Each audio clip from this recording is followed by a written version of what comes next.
வணக்கம் நண்பர்களே.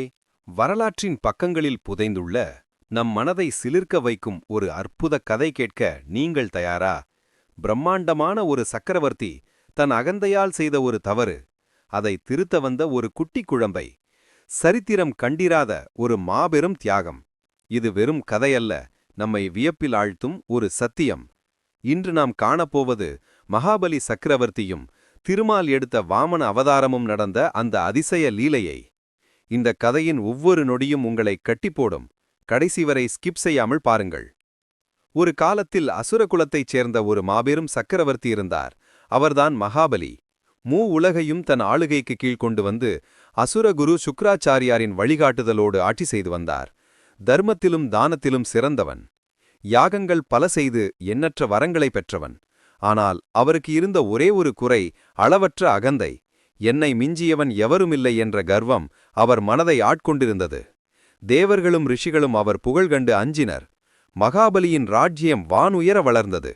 இந்த அகந்தையை அடக்கவும் தர்மத்தை நிலைநாட்டவும் திருமால் ஒரு திட்டமிட்டார். காசியப முனிவருக்கும் அதிதிக்கும் மகனாக குட்டி வாமனனாக அவதரித்தார். ஒரு சிறிய பிரம்மச்சாரி உருவம், கையில் குடையும் கமண்டலமும் தோளில் ஒரு உத்திரியமும். மகாபலி சக்கரவர்த்தி அப்போது ஒரு பெரிய யாகம் நடத்தி கொண்டிருந்தார். வந்தவர்களுக்கு வாரி வழங்கிக் கொண்டிருந்தார். அப்போது அங்கே வந்தார் குட்டி வாமனன். மகாபலி, குழந்தாய், உனக்கு என்ன வேண்டும்? கேள், தருகிறேன். வாமனன், மகாராஜா, எனக்கு பெரிதாக ஒன்றும் வேண்டாம். என் கால்களால் அளக்கும் 3 அடி நிலம் மட்டும் போதும்.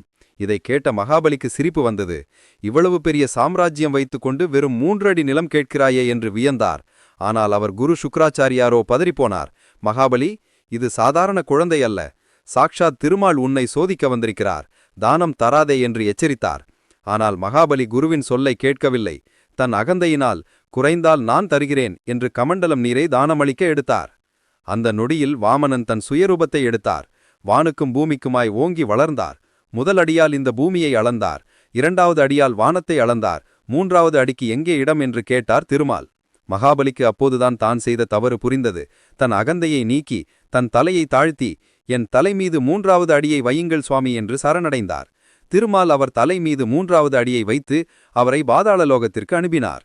அகந்தையால் எதையும் சாதிக்க முடியாது. அடக்கமும் சரணாகதியும் தான் நம்மை உயர்த்தும் என்பதற்கு இந்த கதை ஒரு சிறந்த உதாரணம். பெருமாளின் இந்த லீலை வெறும் கதையல்ல, வாழ்க்கைக்கு தேவையான ஒரு பாடம்.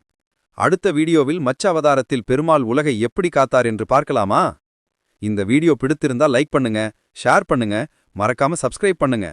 மீண்டும் அடுத்த வீடியோவில் சந்திப்போம். நன்றி.